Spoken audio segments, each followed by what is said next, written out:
In today's show, Blazers lose to the Cavs, make it 5 in a row. But there's some silver linings to the stumbling and shorthanded Trailblazers. I promise I'll find them. Welcome to Locked On Blazers. Let's get into it. You are Locked On Trailblazers, your daily Portland Trailblazers podcast.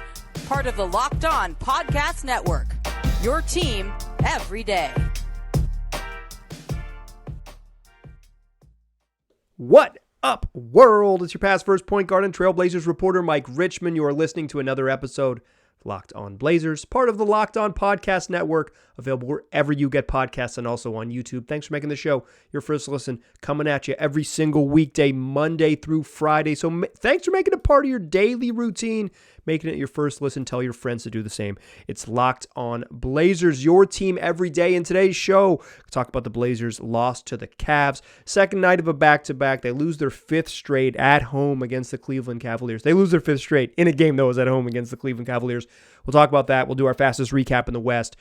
Talk a little about DeAndre Ayton. Talk a little about Shaden Sharp, who is not right, but didn't play a ton of minutes, and I think that is a good thing. And then the bench played really well. The Blazers got a real solid bench contribution. I will just tell you right now, this season you knew it was going to be challenging from the beginning. If you're a realistic fan, you knew this team was going to be one of the worst teams in the league. But then they've all had all these injuries on top of it. I'm hunting for silver linings. I didn't have to hunt that hard for these today, to be quite honest. But I'm going for some rogue positivity amidst a trying time, because if you're listening to this episode, you deserve honesty, which I'll provide for you. I'll do my best to keep it real, but we're hunting for positivity here on the show, and we will close with real deal positivity to finish this one. But let's start doing what we do. Fastest recap in the West. Blazers lose 109-95. They were down 25-30 after one. Down 5. Cavs lead 30-25. But they were down 14 in the first quarter, and it looked like this game was going to get away from them and be a blowout. They're on a second night of a back-to-back. The Cavs are on an extended road trip, but they were in Sacramento on Monday. They spent Tuesday evening in Portland. They were waiting for the Blazers to arrive, and the Blazers, get in overnight, and it's Utah ain't close. Salt Lake City ain't close. I will say Salt Lake City Airport's pretty close to the arena, but late arrival, coming back from altitude against a team that's rested, and it looked like in that first quarter this game was going to be over. This game was going to get away from the Blazers, and that was going to be that. But they didn't let it end that way, right? They do what they do. They're scrappy. 5-point lead at halftime. Blazers down 8 or 5-point lead in their first. Down 8 at halftime, 47-55. Blazers actually briefly led by 4 in the second quarter. The bench came in and played really, really well, and they took a lead, but too much Donovan Mitchell. Cavs up 75-83 after 3. The Blazers actually were within 5 in the third quarter. This was a ball game. And then the game just kind of gets away from the Blazers at the beginning of that fourth quarter. It's an 8-point game heading into the fourth. Cavs come in and score 16 points. They go on a little 16-6 burst to turn an 18-point game into an 18-point game. 8:25, Donovan Mitchell hits a 3. Chauncey Billups takes a timeout. It's like, okay, that might be that. Like, the Blazers just aren't built to come back. Portland is not built to come back from 18 down in 8 minutes. They don't have enough shooting. They just don't. I mean, it's the worst offensive team in the league. Like when they get down big with these in these situations, they just currently do not have the firepower. I don't think at full health they're close to it. Anthony Simons can get pretty friggin' hot, but it's just like they're not currently equipped to come back from 18 down in 8 minutes. But that stretch, the Cavs open the fourth quarter, layup, tip in, layup, tip, dunk and 1-3. That's not great. 6 shots at the rim, then Donovan Mitchell hits a 3. 2 of them were putbacks, but I think against the Jazz on Tuesday night, the Blazers kind of just their execution was poor. I think this was more run out of gas, run out of talent type of game. They just didn't have it in them they battled really hard for 3 quarters, and they weren't there. Those first 4 minutes, the Cavs said, we're going to try to win this. Donovan Mitchell's going to be on the court to start the fourth quarter. We're going to try to win this early and make sure that this isn't close late. And they with Evan Mobley and Karis LeVert and Donovan Mitchell all on the court to start the fourth quarter, they go out and and Max Strus, they go out, it's like their best players. Apologies, Jared Allen. They go out and win the game in the first 3.5 minutes of the first quarter, or of the fourth quarter, and that's that 18-point lead with 8 minutes left. Blazers don't get back or make it competitive after that one. They did put their starters back in, but it didn't matter, and they lose 109-95. That's your fastest recap in the West. To the box score. Jeremy Grant, 17 points, led the way, 13 and 4 assists for Skylar Mays. Toumani Camara got his second straight start. He's just your starting small forward now. He went scoreless in 22 minutes. DeAndre Ayton, 6 points on 3 of 10 shooting, go with 6 rebounds. 11 for Shaden Sharp. We'll talk about both him and DA here in a little bit. Shaden Sharp, 2 of 12, 11 points. He was listed as questionable for this game with left knee soreness, and only played, by his standards, a very few minutes at just 27. He has not looked right the last 48 hours, and quite frankly, 27 was probably too many minutes for him. Even in this one, Blazers big boost off the bench. Jabari Walker, 12, Matisse Thybulle, 13, Duop 16, and a solid 5 points from Chris Murray. We'll talk about all of them later in the show as we hunt for our silver linings. I want to talk a little bit about DA and Shaden Sharp in the second segment, but I want to mention, before we kind of get into them, because I think so much of how I'm watching this team is process. What are they doing? Like, what are they doing to have good process? What are they doing to do the right things? And like how they use DeAndre Ayton seems to be a really good sort of bellwether for their process. Like it's good, or it's either like messy, or it's like good but flawed. Good but flawed is kind of the best version of the Blazers right now.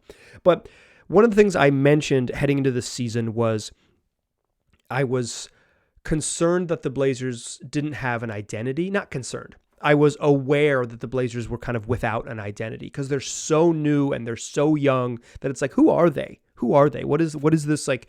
What is this group going to be? And it's like, we've kind of heard Chauncey Billups and Joe Cronin have some lip service about what they want to be. Here's what we want. We want to be this. And they've never been that, right? So it's like, at media day, I was like, I do not care what the messaging is. We got to see it. Like, it's time to like show the viewing public what you are. Like, that's what the game that they play basketball for 6 months during the regular season. Like, we'll kind of find out your identity on the court. They have that. They're scrappy as hell. This is a scrappy do bunch. Like, they get after it. In this game, the Blazers shot 37% from the floor. They actually shot well from three, 13 of 38, which is 34%, and they were shooting better than that earlier in the game. But they shot 37% from the floor. 37% from the floor. That's real bad. That's real bad. But they were in this game for 40 minutes because they played their butts off. And every time that the Cavs looked like they were going to pull away, I didn't do the Cavs box score. I'll hit it with you in a second. But every time the Cavs looked like they were going to pull away, the Blazers were right there, and they were right there and kind of helped themselves grind back and make it close until they couldn't in the fourth quarter. Just kind of like ran out of talent, ran out of gas. Cavs real quick. Donovan Mitchell, 34 points, 6 boards, 4 assists. Max Strus, 14 points and 7 boards. 21 and 12 boards for Evan Mobley. 11 and 9 for Jared Allen. Off the bench, Karis LeVert, 16 points, 8 boards, 6 assists. Dean Wade had the Toumani Camara 0-point start, and George Niang, the minivan, 8 points off the bench. And Craig Porter Jr., another Porter Jr. in the NBA. What is going on here? Someone look into this. Had 4 points. Both of them were awesome layups, so he gets in the fastest recap in the West. I think the Blazers have an identity, and I think that is valuable. It is not valuable in the way that it will translate to wins. It is maybe not valuable in the way that it will be meaningful in the outcome of games. But in terms of you, someone who's going to, if you're listening to this program, I assume that you watch or at least follow the team closely. If like you're my dad and the games come on too late and you live on the other side of the country, but like if you follow the team, and shout out to my Uncle Matt, we'll shout out my whole family. It's like, if you're not watching the games, you're following the team closely, and I assume that the vast majority of you are watching the games pretty closely. Like, you'll be rewarded because this team does get punked. And I think having that identity and establishing that identity 11 games into the season, and even during this losing streak, 5 in a row, and it could get worse. Like, this could be dark times ahead in terms of losses, but like, they do not get cheated, and you appreciate that. And the other thing I've talked about a bunch off mic, I'm not sure I've mentioned it on the show, but I know I've mentioned it in passing, that I don't think the Blazers have that emotional core. And I still don't know who their emotional core is. I think it could be Malcolm Brogdon. What I mean by that is someone who's like the leader, who's like gets everybody in line by not just providing the example of how to be a professional, a la Jeremy Grant, but like yelling at folks and standing up and being the sort of the voice both behind the scenes and in front of the cameras and microphones and all of those things. I think Malcolm Brogdon sort of can be that, the oldest player on the team and a solid vet, and one of their best players.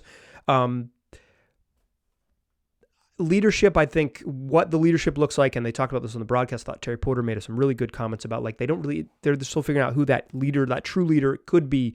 But emotional core, it looks like it's Ish Wainwright. He's that rah-rah guy on the bench, and now that he's active and he's going to dress and play games, he can really be active on the bench. He can get guys up. He can help them celebrate. He can be the person who sort of jumps up and and high fives folks and gets everyone engaged and sort of into it.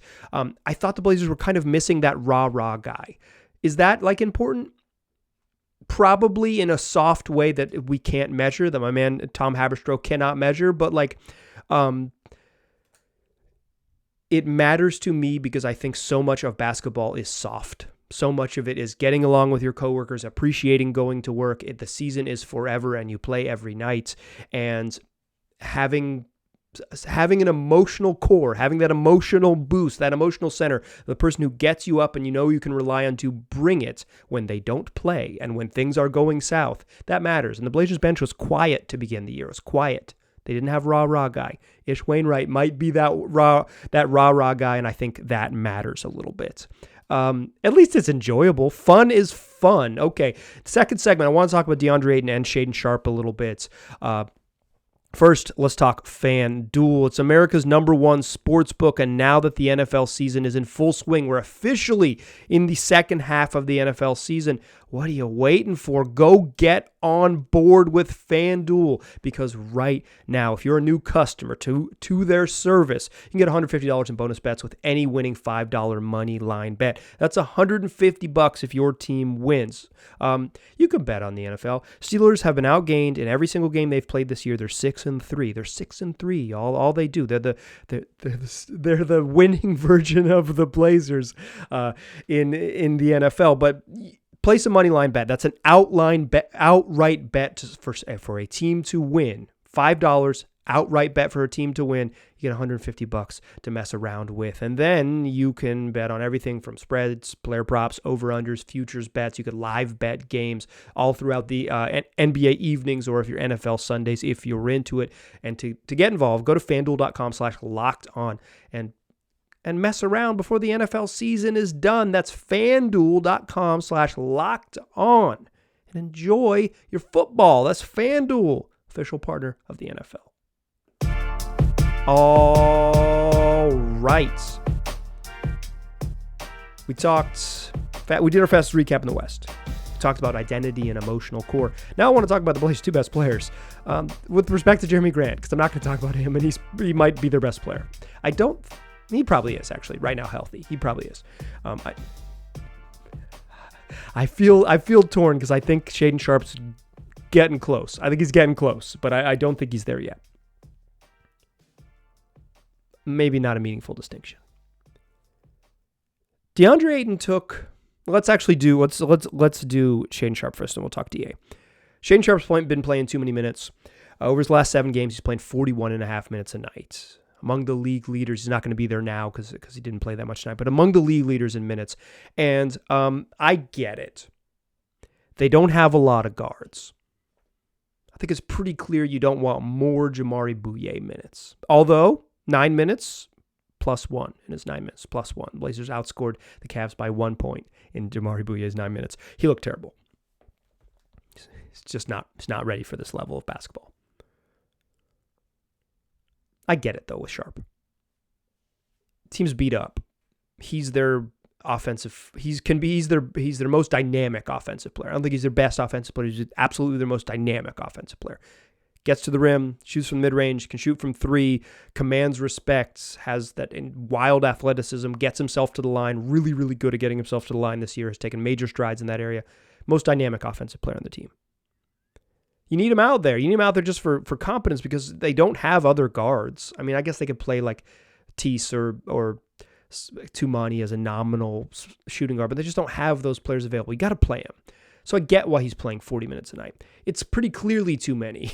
It's too much. And I thought he played pretty poorly against the Lakers on Sunday. I credit a lot of that to the Lakers. I thought they defended him really well. Against Utah, he just looked bad. At the end of the game, he didn't have his legs. Like he just didn't have the lift. There was a play late in that game where he just didn't cut hard because he's tired. He missed 2 free throws. Congrats to the good people of Salt Lake City who got a free sandwich or something because of that. But he missed a wide open 3. And he missed a putback layup unguarded where he got the ball, just threw it, missed it off the glass. Like he did the things you do when you're tired. And then he shows up on the injury report tonight as questionable with left knee soreness. And the last thing this team needs is like an extended absence for Shaden Sharp just because he's not right. Like they just like, a heavy workload that would lead to him not playing for an extended period of time would put such a sour taste in your mouth. Like they've lost 5 straight games. It doesn't, the wins and losses really don't matter for them this season. Like they're not going to be very good. So having Shaden Sharp play 38 minutes and not 42, if that is enough, and I'm not a sports scientist by any means, but if that is enough to like keep him healthy, just do that. Just do that. Hold him out for 2 minutes each half. But the Blazers went further tonight, and I think and it was clear in the first quarter that he was on either a minutes restriction or they were just being very, very wary of his workload. He came out earlier than he did, and he had a much longer extended rest in that second quarter. Like he came out basically just like about a minute earlier than he has, but he stayed out in the second quarter longer than he has, like a much more extended rest in the first half. And he actually only played 15 minutes in the first half. He left with like a minute and a half left because of foul trouble. So like say he played 16 in the first half. He's only on pace for 32. That's like right in the sort of that reasonable starter range, right? 32 to 36. Like that's a reasonable starter range.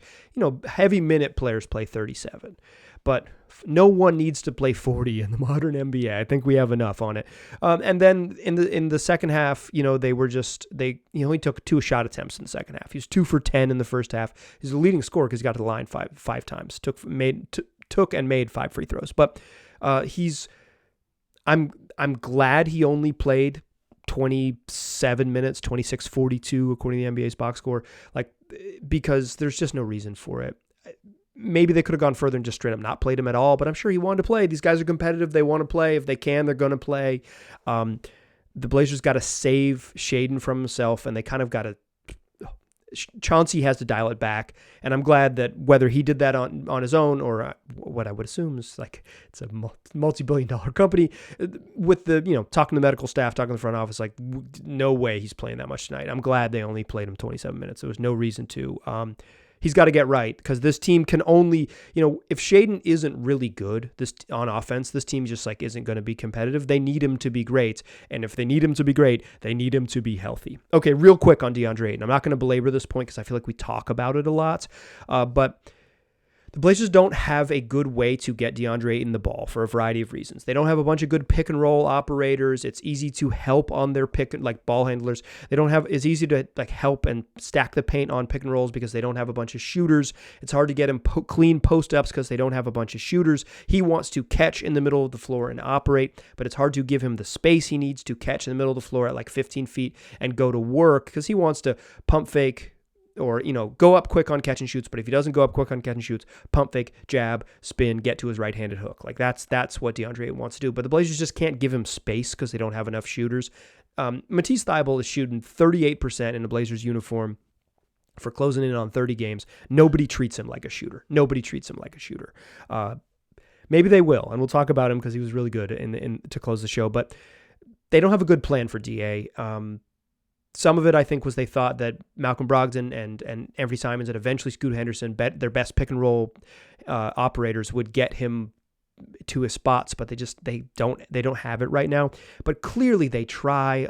The first play of the game was a play that they ran to get DeAndre Ayton a cut, and a post touch, and Toumani Camara screwed up the play, and they didn't get it, and Shaden Sharp had to launch a three. Like it was supposed to be a two screens across, cross screens, get DA the ball as the ball moves across the court.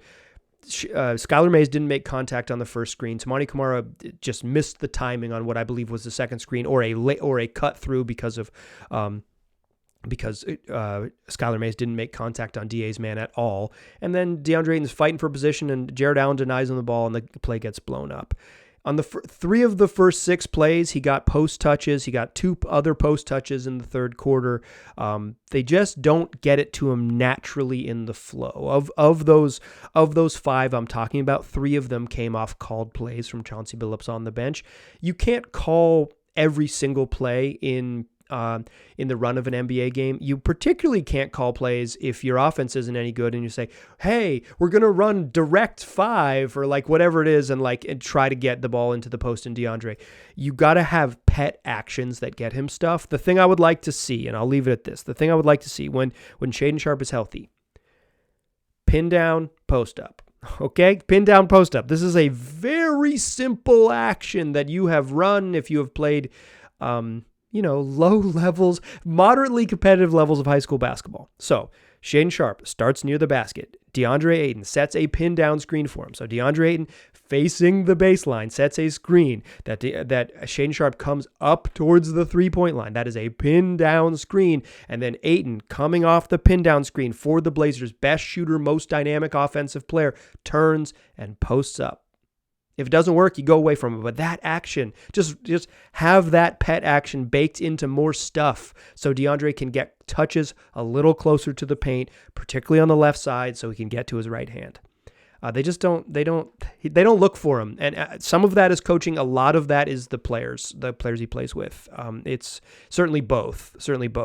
But I think, the guy who made the hardest effort to get DeAndre Ayton the ball on Wednesday evening was Chauncey Billups, who kept calling it. They just couldn't get to it. Okay, silver linings. The bench played great. Jabari Walker was really good for the second night in a row. Matisse Thybulle's starting to find his stride. Duop Reith can hoop. And Chris Murray made 2 plays that I said, okay, in the words of John Wall, I ain't never seen you act like that. Let's talk about the bench boost that the Blazers got in this game. They would not have been competitive without the bench guys. Let's talk all about it to close the show. But first, let me tell you about the good people of Jase Medical, who are making sure you have what you need during uncertain times. Whatever those uncertain times might be, Jase Medical wants to make sure you got it. And, you've heard me tell you about the Jase case, which provides 5 life-saving antibiotics that you can get from you use their service, and a licensed doctor will get you hooked up, send it to your pharmacy so you have what you need when you need it. But it's not just antibiotics, it's also ED medicines. So you are going on a trip or you just want to have it on hand so you've got that peace of mind. You can get your generic Cialis, you can get your generic Viagra, you can get what you need. So go online right now to Jase Medical, receive your jasemedical.com to receive your 12-month supply of your daily medication. And remember, use your promo code LOCKEDON at checkout for a discount. If you or someone you love can find their peace of mind, can find their comfort, can have their anxiety eased by a year's supply of any daily medication, go to jasemedical.com and see if it's offered for you. Remember, use that promo code while you're there, Locked On, for $20 off your purchase at JASE Medical.com. All right.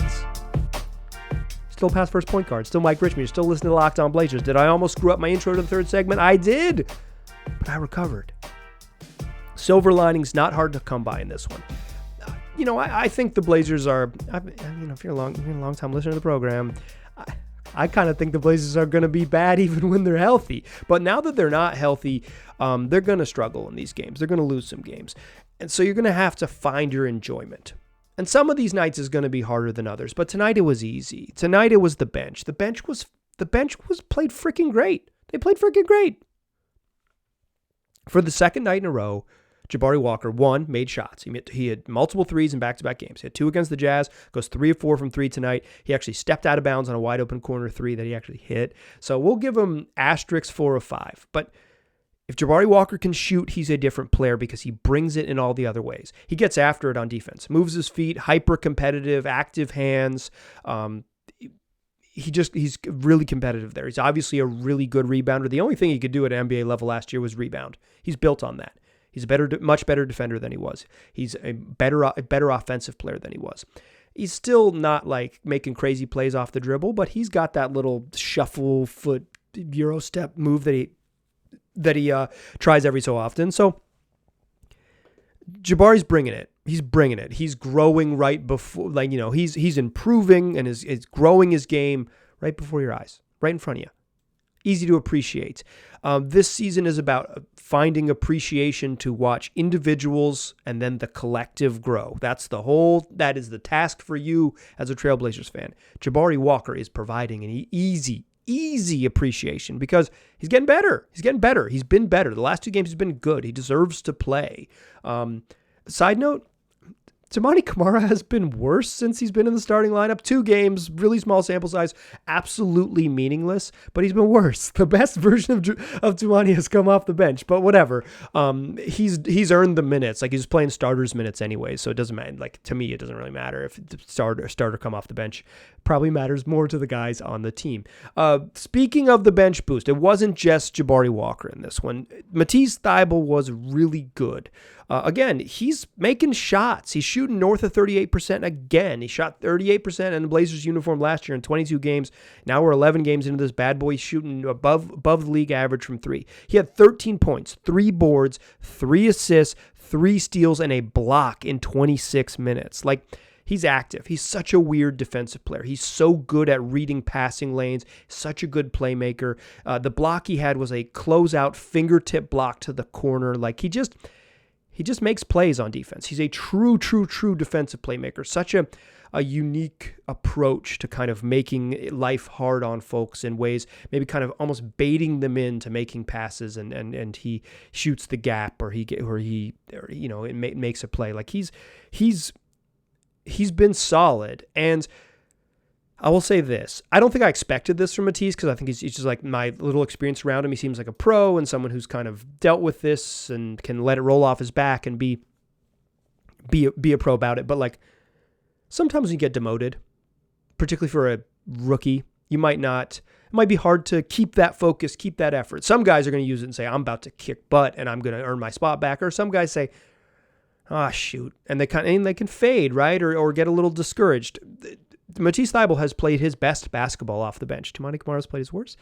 Matisse Thybulle's played his best, right? Basically, since Toumani started that 1 second half against the Grizzlies a week ago, a little over a week ago, it's been the best Matisse Thybulle we've seen. Like, he literally saw his spot slipping away, say, I need to be better, and he's been better. He's been really good. 5 of 6 from the floor tonight, 3 of 4 from 3. I don't think he had some of those Thybulle moments where it's like, shoot the ball, dog. Like, what are you in the game for? If the ball, like, you got to shoot it. I thought Jabari Walker had one where it swung to him, and it's like, just take. I know you're not a shooter, but shoot it. Like, you're not going to get a better shot than a catch and shoot 3 in the Blazers offense, driving into the paint. The Blazers are one of the worst shooting teams in the league from 3, and one of the worst finishing teams at the rim. Like, passing up threes to get to the rim is not actually easier for this group. They're mid-range specialists, but that's really, Jeremy Grant, Ayton, and Shaden Sharp who propped that up. Walker good, Thybulle good. Let's talk Chris Murray real quick. Chris Murray had a play in the first half. Catches it on the wing. Pump fakes, dribbles into the paint. Off the dribble, swings a pass to the corner to Matisse Thybulle for a bucket. I didn't know he could do that. Reportedly multi-skilled, multi-positional defender who can shoot it. Quite frankly, Chris Murray has been a theoretical shooter to me. People tell me he can shoot. People tell me that he might end up being a good shooter. When I watch him shoot, the ball doesn't go in, and I do not find myself having a great deal of confidence in him when I watch him play. And then he makes that pass, and it's like, oh, he can do stuff. Shortly thereafter, he got absolutely dusted by Karis LeVert for a layup, but he's young. He's just, he's playing his first real NBA minutes. There's going to be ups and downs, but that play off the dribble, okay. He had a back cut for his other bucket, for a bucket off a really nice Skylar Mays snatch back and found Murray off a cut. Really well timed cut. He's standing in the corner, and he's kind of reading Skylar Mays' body language when Mays pulls up his dribble and is not attacking the rim and kind of does that little snatch back dribbles, a pull back dribble to get himself keep the dribble alive, but end up at the free throw line. Murray cuts, Mays picks up his dribble, finds him, dunk. Murray dunks through minimal contact from Jared Allen, but a contact dunk nonetheless. Finishes inside. Hit a three in the second half. Like, this was the best Chris Murray minutes by far for me that we've seen. He finished with 2 boards, 3 assists, and 5 points. His minutes are going to be tough because the Blazers are a little heavy at like dudes who are wings, which is amazing. It's been a while, but like competent wings, Kamara and Walker and Thibault probably all deserve to play ahead of him, and Jeremy Grant's going to play a ton of minutes because he's arguably their best player. So like, I think. I'm not sure where Chris Murray, even, he can play in this particular configuration of the team, but a little bit more health, he's going to slip back out of the rotation. But my goal for him is to be tough enough to bench that it becomes a conversation. Like when folks are back and healthy, whenever Brogdon or who knows when he'll be back. Certainly the Blazers would never tell us. But like when Brogdon or your other guards, Scoot and Ant, get back, it's like you want it to be, obviously they need to play, but what do you do with Chris Murray? And I think this was a really nice step in the right direction. And finally, Duop Reath. They're calling him the Great Barrier Reath, which is a kick-ass nickname. That rocks. But he's not good on defense. He's not a great barrier. What he is a bucket. The dude is a bucket. 6 of 10 tonight, hit 2 of 5 from 3. Could really shoot it. 2 boards, 3 dimes. He was competitive and he runs the floor pretty well for someone his size. Like he, got out in transition. One of them was like just an easy run out, but had another one in Utah where he's just running the floor pretty well. Dude's a bucket. He's not like nuts, but 16, 2, and 3 in 20 minutes off the bench is about as much as you can ask for a backup center. He's not like the ideal like heavy switch defender, but when Duop's in the game, they're playing. You'll see Chauncey Billups call it 55. They're switching everything. That might have been this particular game and this particular team, but I'm definitely going to be. I'm tuned into how they're guarding with Reath because I think he's like maybe bad on defense, and so how you guard with someone who can absolutely score and play center is fascinating to me because I think he can score in the NBA. Like, and in the shooting, as I mentioned in past episodes. They just don't have that from any other big, really. Someone who can pick and pop and like be that option, or someone who can just like space and like actually be a shooter who I don't know if teams are going to respect because like it's Duop Reath, but like you have to think about, right? He'll be in the scouting report. This dude shoots like that. 26 shoots. You got to close out to him. That helps, and that'll change the geometry of the floor. The bench was crucial in this game. 12 from Walker, 13 from Thibault, 6 from Reath. He got 5 from Chris Murray. Jabari Bouye did have 2. You're going to get that type of production. You're going to be really good. They outscored the Cavs bench. They dominated the Cavs bench. I mean, and they had, and Karis LeVert had a really nice game. Like, if you get that type of production and you get a normal kind of, get well soon, get healthy, hopefully by Friday, ready to go and be himself, Shaden Sharp, like a bench that provides that type of offense is a game changer for this team. You get this type of 3-point shooting. The bench had 9 threes. Walker hits 3, Thibault hits 3, Reath hits 2, Murray hits 1. The Blazers don't make 9 threes in games, right?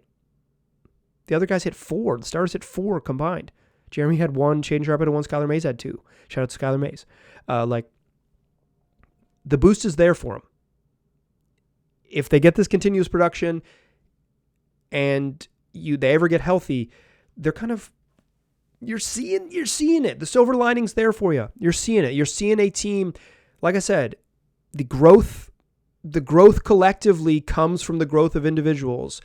The challenge this season is to see and appreciate both amidst L's. They've lost 5 in a row, and I think tonight you saw Chris Murray take a step forward. You saw the continued improvement of Jabari Walker. You saw Matisse Thybulle continue to embrace a role off the bench, and you saw the Great Barrier Reef pour in 16 in 20 minutes. All right, that's going to do it for today's show. We've got one more show for you this week, is what we do 5 days a week wherever you get podcasts. I appreciate you listening. Do me a favor. Tell your friends about the program. If you are listening to this podcast after 5 straight Blazer losses on a Thursday morning, tell one friend. Tell one friend. I appreciate you listening. I'll talk to you soon.